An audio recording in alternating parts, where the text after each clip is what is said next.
The Kreuzberg, home to nearly 500,000 people, and until very recently, Monica Schaffer.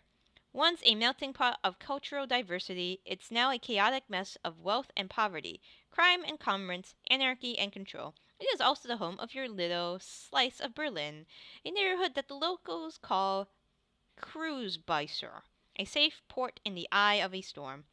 The ride back to Kreuzbeißer is quiet. No one is in a talking mood. As the van veers past potholes and garbage piles, the glare of streetlights and neon signs plays across your window, painting the world in a kaleidoscope of garnished colors. Soon, the van rounds a corner and skids to a halt in a narrow, crumbling alley.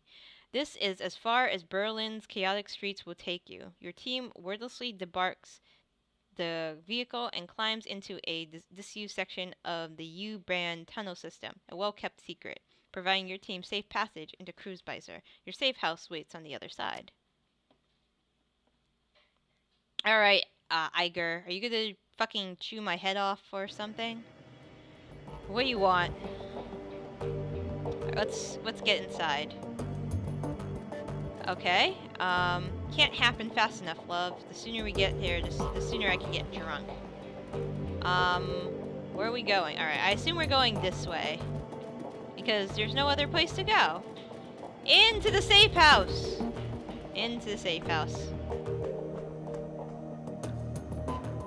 Hey there, buddy! You step inside, the squalor of the disused U-Bahn tunnel gives way to warmth of your safe house. A man waits inside, silhouetted against the dim fluorescent lighting.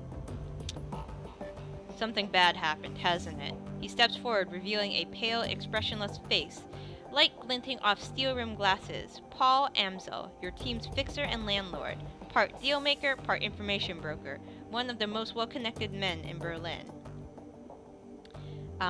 His eyes sweep across the team as he takes it all in. The grim faces, the hard stares, Edgar's fury, Monica's absence. I had a feeling. How did she... His face has gone ashen. He swallows, takes a moment to chew on the words before spitting it out. How did it happen? Something in the vault security got her while she was jacked in. It was over in an instant. I've seen Monica hit Black IC before. This was something worse. Gloria nods. Monica died of a biofeedback-induced stroke.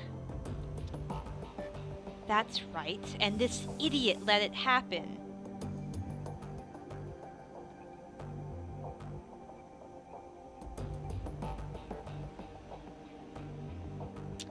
I'm gonna ignore it. Let it happen. She jacked in, she screamed, and she seized. By the time we saw, she was in trouble. It was already too late. Yeah, because you never bothered learning what to look for. Muscle contractions, micro tremors are good indicators of a decker in distress. I'm assuming you didn't have anyone keeping an eye out for those. No, if you had, my friend wouldn't be lying dead in the basement. Shove off, Iger. We were all on the lookout for physical security, Kitty Bait included. Throwing her under the bus isn't going to help anything. Under a bus is where she belongs. Iger turns to face Dietrich. She towers over him, but he stands his ground. I respect you, Dietrich. You know that, but you don't have my training. None of you have. Monica was good. She was the best, right? But she was also overconfident. She treated the job like it was going to be a game. Do that long enough and you're going to get burned. If you'd be paying attention, you'd figure out all this on your own by now. You'd known that Monica needed watching as much as that door.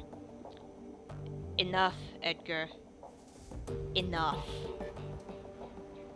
How many seconds passed between Monica's first convulsion and her plug getting pulled? 4? 5? Do you know how much damage biofeed can do to a Decker's brain in 5 seconds? Look, this isn't gonna do anything. You don't have to answer that. Of course you know. Monica died while you stood there and watched. This is all your That is enough!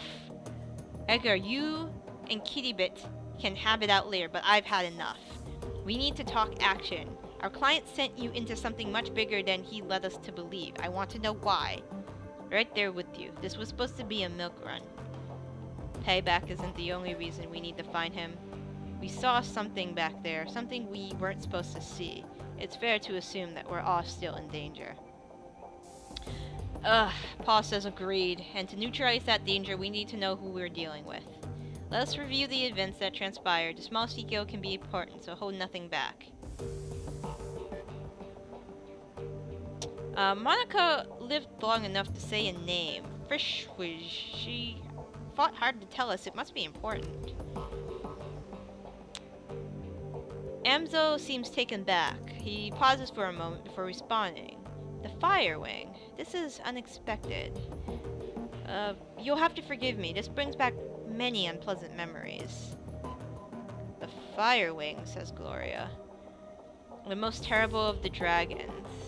There are those who would disagree, but they never experienced the terror of living in her shadow. She glances to Gloria. You are far too young to remember, of course, but for Germans of my generation, the name Feuerschwinge is a synonym for chaos, destruction, and death. The dragons of today are subtle creatures, full of patience and guile. Feuerschwinges were not. After her awakening, she went on a 4-month rampage that claimed tens of thousands of lives. Those were the dark days. Countless men, women, and children were slaughtered, roasted alive in their homes by a creature of legend. No hope for salvation, and no end in sight. It was a horror that you cannot begin to understand. What stopped her? I can't imagine a rampaging dragon would just go away on its own. Paul says eventually the firing was brought down by a name named Dr. Adrian Vauclair. Well, with the help of Lufluff, of course. It was experimental weapons designed by Vauclair that pierced her hide. She fell in a hail of bullets and rocket fire and crashed down into the reactive wasteland of the Sox. This event was called the Dragonfall. Safe at last from the dragon's wrath, Germany celebrated Vauclair as a hero, our own Siegfried, a modern-day dragon slayer. My own family practically worshipped the man. Igor says, if the Dragonfall was an important event as you make it out to be, I'm surprised I've never heard of it. Paul says, those were the early years of the awakening. Those early years of the awakening were traumatic, Edgar. Not just on a national level, but a global scale. New species of awakened animals being discovered daily. Within 2 years of Dragonfall, the active use of magic had returned to the world, a new source of terror for a bewildered public. And in 2021, the sudden emergence of orcs and trolls gave rise to yet another wave of global panic. In light of such turmoil, is any surprise that Dr. Vauclair and the firing were forgotten? Dragons were yesterday's news. Again, all this happened decades ago. To the best of my knowledge, the story of Feuerschwinge is a bit of historical trivia and nothing more. Alright, so Monica spent her dying breath trying to tell us about a long-dead dragon. Any ideas why? Paul says no. It doesn't make any more sense to me than it does to you. The Dragonfall is ancient history. Feuerschwinge may be dead and gone for 42 years, but there's one thing that I do know. Whatever Monica saw, whatever she was trying to tell us, it was important. I will look into this and find any answers. In the meantime, did you turn up anything else in the vault? After everything went to hell, we confronted an orc in military-grade armor. He appeared to be the head of security. That's not much to go on. Any details about the orc come in mind? Any distinguishing features I could look into? Detrich says, he was an older guy for one. From the sounds of his voice, I'm getting mid to late 40s. Pretty much old for an orc. Gloria says, he had skin grafts. Most of his face looked like a replacement material. If the grafts came from a legitimate hospital, there may be medical records. Anything else? The state was just a front for whatever was going on in the basement. That much is clear, says Paul. It was a minor enterprise either. The facility took serious funds to build. And Gloria says, and time. There was more to it than we saw. Places like that don't spring up overnight. Paul says, and all in secret. The owners, whoever they may be, were none too pleased by your escape, I'm sure. What else did it find? That's really all we got. That's not much. It's thin, I agree. A basement, a middle-aged orc with skin grafts, and a long-forgotten world event. Yeah, you haven't said anything about this client yet, Paul. Who paid for the run? Paul looks pained. I don't know his exact identity. I did not set up the run, but Monica did. I warned her. I told her not to take the job, but she assured me it would be a cakewalk. Monica was approached recently by a man who calls himself Green Winters. He used to be a prominent activist in the F-State political scheme. I never much liked the man, but I never trusted him. But Monica, she would do anything for her cause, anything for the Flux State. Winter swore that the data he was after was crucial to ensuring the future stability of the Flux. And that's all it took. We need to track down Monica's client and press him for information. Paul says, yes, most definitely. It's clear that Green Winters has involved us in something much larger than he led Monica to believe. When he finds what happened on the run, he's probably gonna rob it. We need to chase him down before that happens. So we need information on Green Winters, and we need it fast. Paul says, there's a man in the Crucibicer, a Turk named Alter Burakazi. He owns a little soy coffee shop just down the way called the Cafe Chesve. This man is also the purveyor of information. I have done business with him from time to time. Delrich says, do you think he would know something about the Green Winters? Paul nods. When I discovered Monica's renewed association with Green Winters, I contacted Altug. One of his people has been keeping tabs on Winters ever since. As I said, I do not trust this man. For good reason, it seems. I'll talk to Altug and see what he knows about Green Winters. Paul says, very well. Tell him I sent you. I will do what I can to dig into the information that you've uncovered already. Sparse, though, as it may be. Alright. Is that a puppy? Is that a puppy? Puppy! Oh no. As you start towards the safe house door, a large four-legged form steps through the corner. Dante, Monica's dog, and a mournous mongrel of intermittent breed. A low whimper emerges as he enters the room, head hanging low. Oh shit, Dante. Don't worry, boy. We'll look after you. Paul says, he started whimpering about an hour ago, turning into a full-blown howl. Wouldn't stop, kept... Paul closes his eyes. That's when I realized something bad had happened. Looking down at those huge brown sad eyes, you see the intelligence of sadness. He lets out a small whine and rubs his head against you. I'm gonna scratch Dante behind the ears. Dante leans into you, looks up mournfully, pressing his ribs against your leg. Oh, poor puppy. I guess the dog's gonna be with you, kitty bit. Paul takes a ragged breath and releases it. Then a slow, melancholy smile plays across his face. Well, perhaps a part of Monica lives on in Dante. Return to the safe house when you're finished with Altug, mein Frudelin. With little luck, he can help us locate Green Winters, and we can get to the bottom of this. And now I think we should all take a moment for Monica.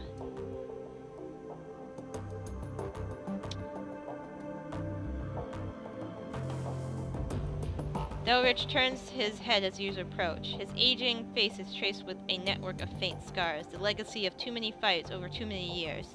While he still retains a degree of strength and vigor, it's obvious that the shaman you see is a shadow of its former self.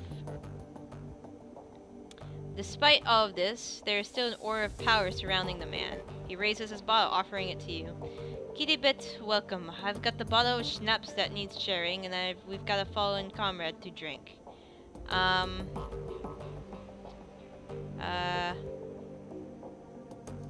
To Monica. I'll take the bottle and drink. The liquor in the bottle is crystal clear, and as you raise it, you catch an intoxicating whiff of cloves and caramel.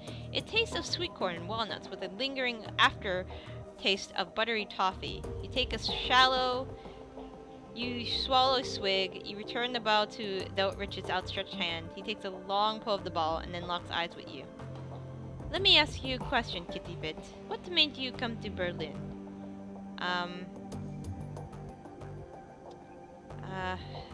I had my reasons. Such as, come on, boss. I'm trying to figure out who I'm working with. I think I deserve to know that much. A member of my crew betrayed me.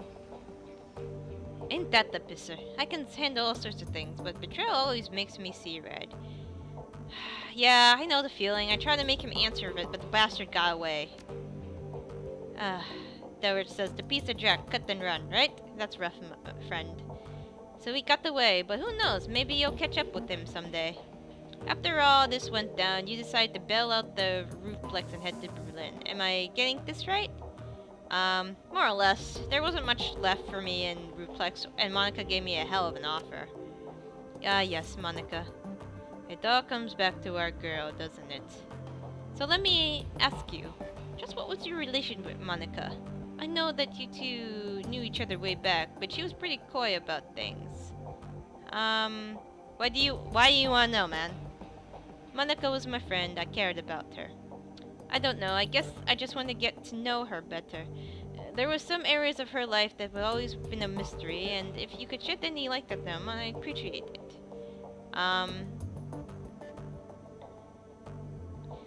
I knew Monica well enough to know what you mean. She did have a mysterious way about her. So, what's the deal between you two? Don't leave me in suspense. We're friends. Right, there with you. I'm prejudiced to say so. She was one of the best women I've known. Anyway, I've taken enough of your time. The bottle's almost empty.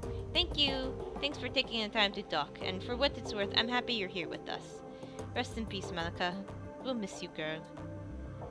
Alright, so I can talk to him. I can talk to him a little more if I want. Is the dogs gonna follow me everywhere? I didn't get any info. Alright, so I have to talk to him. Alright, I think this is a good area to save for now.